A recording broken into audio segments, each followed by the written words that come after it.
اور 1000 فاصلہ طے کر کے بالکل غیر متوقع طور پر کوفہ پہنچا۔ کوفہ میں داخلے کے وقت اس نے نقاب پہن رکھی تھی تاکہ لوگ اسے پہچان نہ سکے۔ اس کے ساتھ ہی اہل کوفہ کو پکار کر مسجد میں جمع ہونے کا حکم دے رہے تھے۔ حجاج بن یوسف ثقفی مسجد پہنچا تو لوگ شرارت پر آمادہ تھے، کنکریاں ہمراہ لائے تھے تاکہ اس سے نئے گورنر کا استقبال کر سکے۔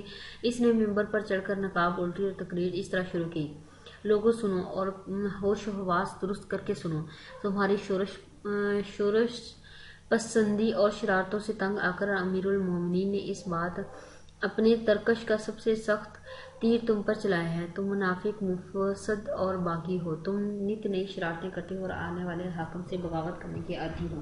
سیدھے ہو جاؤ اور اطاعت کے لیے سر جھکاؤ، ورنہ تمہیں ایسا ذلیل و خوار کروں گا کہ تمہاری آئندہ نسلیں تم پر لعنت بھیجا کریں گی۔ میں تمہاری گیدڑ بھبکیوں سے ڈرنے والا نہیں، بلکہ تمہارے ٹیڑھے پن کو ایسا درست کروں گا کہ تم سیدھے ہوئی اونٹنیوں کی طرح دودھ دینے لگو گے۔ جس طرح ایک بڑی ان گڑ لکڑی کو چھیل کر اپنے حسب منشا بنا لیتا ہے، اسی طرح میں بھی تمہیں چھیل کر اپنی مرضی کے مطابق کام لوں گا۔ میرا غصہ بہت تیز ہے اور میرا انتقام بہت ہولناک ہے۔ تم سیدھی طرح راہ پر آ جاؤ، ورنہ خدا کی قسم میں تمہاری کھال کھچوا کر اس میں بس برواؤں گا۔ تلوار نیزوں کے اتنے چرکے لگواؤں گا کہ تمہاری رگ رگ سے خون کے فوارے چھوٹیں گے اور تمہاری بوٹیاں کر کے جنگل میں پھینکوا دوں گا کہ کتے اور کوے کھائیں گے۔ میں نے سنا ہے کہ تم میں سے اکثر محلب کا ساتھ چھوڑ کر لوٹ آئے ہیں کہ وہ امیر المومنین کے دشمنوں کی تلواروں کا لقمہ بن جائے اور تمہاری بیوی بچوں میں بیٹھے مزے کرو۔ سن لو، میں امیر المومنین کی سر کی قسم کھا کر کہتا ہوں کہ جو لوگ محلب کا ساتھ چھوڑ کر آئے ہیں وہ 2-3 دن کے اندر اندر واپس چلے جائیں، ورنہ مجھ سے برا کوئی نہیں ہو۔ میں تمہاری بیویوں کے سہاگ لوٹ لوں گا اور تمہارے بچوں کو یتیم بنا دوں گا کہ در در کی ٹھوکریں کھاتے پھریں۔ میں دیکھتا ہوں نظریں اٹھی ہوئی ہیں، گردنیں اونچی ہو رہی ہیں، سروں کی فصلیں پک چکی ہیں اور کٹائی کا وقت آ گیا ہے۔ میری نظر وہ خون دیکھ رہی ہے جو پگڑیوں اور داڑھیوں کے درمیان بہہ رہا ہے۔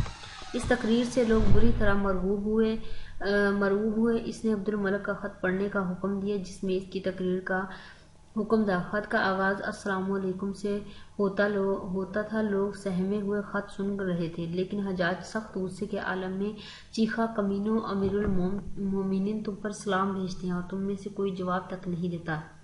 اس پر سب لوگوں نے بیک وقت سلام کا جواب دیا اور خط کو نہایت غور سے سنا۔ حجاج نے کوفہ کے لوگوں کو حکم دیا کہ جو لوگ محلب بن ابی صفرہ کی فوج سے بھاگ کر کوفہ آئے ہیں وہ فوراً واپس چلے جائیں، ورنہ انہیں قتل کر دیا جائے گا۔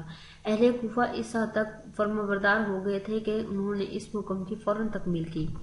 حجاج بن یوسف کوفہ سے بصرہ پہنچا اور وہاں کے لوگوں کو مرعوب کرنے کے لیے بھی ایک زبردست تقریر کی اور فوج کی تنخواہوں میں کمی کر ڈالی۔ عبداللہ بن جارود ایک سردار نے اس حکم کے خلاف اپیل کی تو اس نے اسے جھاڑ دیا اور اس پر فوج میں بغاوت ہو گئی اور فوجیوں نے حجاج کے خیمے کو گھیر لیا، لیکن حجاج نے رشوت دے کر بہت سے لوگوں کو ساتھ ملا لیا اور اس طرح بغاوت فرور ہو گئی اور اس کے قائد قتل کر ڈالے گئے۔ اہل عراق اس بغاوت کی ناکامی سے بہت مرعوب ہوئے۔ حجاج نے حضرت انس بن مالک مشہور صحابی کی شان میں بھی گستاخی کی اور ان کے لڑکوں کو قتل کروا دیا۔ تاہم عبد الملک نے اس پر سخت گرفت کی اور حجاج کو انس سے معافی مانگنی پڑی۔ عراق پر کنٹرول کرنے کی وجہ سے عبد الملک نے حجاج کو پورے مشرقی مقبوضات کا گورنر بنا ڈالا۔ اسی حیثیت سے اس نے خوارج کے خلاف مؤثر کارروائی کی۔ بحرین، عمان اور حرمز کے خوارج ختم کر دیے گئے۔ البتہ شبیب خارجی کی بغاوت کو دبانا ایک مسئلہ بن گیا کیونکہ اس نے بنو امیہ کے مظالم کے خلاف جہاد کا نعرہ لگا رکھا تھا اور اسے بعض نہایت مخلص بااثر لوگوں کی حمایت حاصل تھی، اس لیے اس نے محمد بن مروان کو شکست دی۔ حجاج کے بھیجے ہوئے 4 لشکر یک کے بعد دیگرے اس سے شکست کھا گئے۔ بالآخر حجاج نے کوفہ سے ایک عظیم لشکر اباب بن ورقہ کی قیادت میں بھیجا، لیکن شبیب نے صرف 1000 سواروں کی مدد سے اسے شکست دے کر کوفہ کی طرف بڑھنا شروع کر دیا۔ حجاج خود مقابلے پر آیا اور ایک شدید معرکے کے بعد شبیب کو شکست ہوئی اور وہ دریا عبور کرتا ہوا ڈوب گیا۔ حجاج کے ظالمانہ رویے کے خلاف سب سے بڑی بغاوت اموی سالار عبد الرحمن بن اشعث نے کی۔ وہ ترکستان کے محاذ پر زنبیل کے خلاف برسر پیکار تھا۔ اس نے مفتوح علاقے کا انتظام درست کرنے کے لیے تھوڑی دیر تک جنگو جدل ملتوی کیا تو حجاج نے اسے ایک نہایت سخت خط لکھا اور اس پر وہ اور اس کی فوج بغاوت کرنے پر آمادہ ہوئی اور انہوں نے زنبیل سے صلح کر لی اور عراق واپس لوٹ کر بصرہ پر قبضہ کر لیا۔ حجاج نے شامی فوجوں کی مدد سے ان کا مقابلہ کیا تو شکست کھائی اور صورتحال تھوڑی دیر تک اموی حکومت کے کنٹرول سے باہر ہو گئی۔ حجاج نے محلب بن ابی صفرا کی مدد سے پھر مقابلہ کیا اور ابن اشس کو شکست دی، لیکن اس نے لوٹ کر کوفہ پر قبضہ کر لیا۔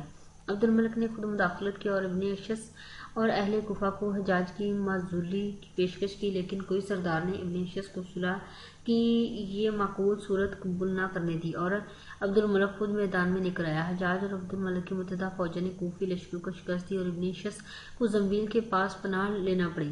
حجاج نے زنبیل کو لکھا کہ اگر تم ابن اشس کا سر کاٹ کر بھیج دو تو 10 سال کا خراج معاف کر دیا جائے گا۔ زنبیل نے حجاج کی اس پیشکش کو مان لیا اور ابن اشس کو قتل کر ڈالا۔ حجاج نے ولید بن عبد الملک کے عہد میں فتوحات پر زیادہ زور دیا اور سندھ اور ترکستان میں بے شمار فتوحات کی۔ اس نے اپنے بھتیجے محمد بن قاسم کو سندھ پر حملہ کرنے کا حکم دیا اور یوں ہندوستان میں پہلی مرتبہ مسلمانوں کی باقاعدہ حکومت قائم ہوئی۔ حجاج نے بعض دوسرے قابل ذکر کارناموں میں اس کی صلاحیت شامل ہے۔ اس نے آبپاشی کی بعض منصوبوں کو عملی جامہ میں پہنایا۔ حجاج کا ایک اور کام نو مسلمان پر جزیہ کا نفاذ ہے۔ چونکہ لوگ تیزی سے مشرف با اسلام ہو رہے تھے، حجاج کو یہ خطرہ لاحق ہوا کہ اس طرح لوگ مسلمان ہوتے رہے تو حکومت کی آمدن کم ہو جائے گی۔ چنانچہ اس نے نو مسلمانوں پر جذبہ لگا دیا اور اس سے مفتو قوموں میں شدید رد عمل پیدا ہوا۔ حجاج بن یوسف بہت باصلاحیت انسان تھا، وہ حکومت کے استحکام کے لیے ہر کام کرنے کو تیار رہتا۔ اموی حکومت کے استحکام میں اس کا بہت بڑا حصہ ہے۔ اس نے اخلاقی و مذہبی احکام کو ہمیشہ خلیفہ کی خوشنودی کے لیے قربان کیا اور حجاز و عراق پر مضبوط اموی کنٹرول قائم کر دیا۔ معاشی استحکام کے لیے اس نے معاشی اصلاحات نافذ کی اور غیر مسلموں سے جزیہ وصول کیا۔ اس کا مزاج فاتحانہ تھا، اس لیے اس کی عہد میں فتوحات بھی حاصل ہوئی، لیکن یہ صرف تصویر کا ایک رخ ہے۔ دوسرا رخ یہ ہے کہ وہ نہایت ظالم اور سفاک انسان تھا، جا بجا تلوار استعمال کرتا۔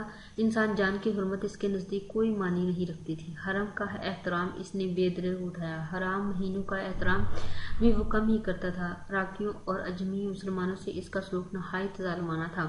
وہ سخت معتصب تھا اور شمالی ادرانی قبائل کا سرپرست تھا۔ اس نے یمنیوں کو بلا وجہ ظلم کا نشانہ بنایا اور اس طرح سے اس کے ظلم و جور اور قبائلی تعصب پر بنو امیہ کی جڑیں کھوکھلی ہو کر رہ گئیں اور عوام الناس کے دلوں میں ان کے خلاف نفرت کا بیج بو دیا گیا، جو اموی سلطنت کے لیے تباہ کن ثابت ہوا۔ حجاج نے اپنی تلوار تقریر قوت بنو امیہ کے استحکام کے لیے استعمال کی، جس سے وقتی طور پر اموی حکومت مستحکم ہو گئی، لیکن اس کی غلط کاریوں نے عوام کو اموی حکومت سے برخاستہ کر دیا۔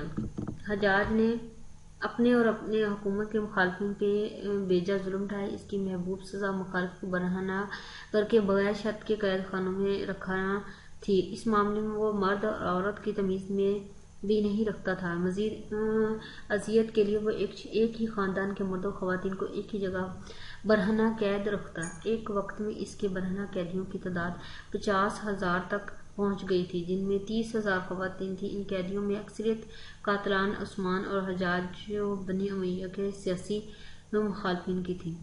تو فرینڈز یہ تھا کچھ تھوڑی بہت معلومات جو کہ میں نے حجاج بن یوسف کے بارے میں آپ کو فراہم کیے۔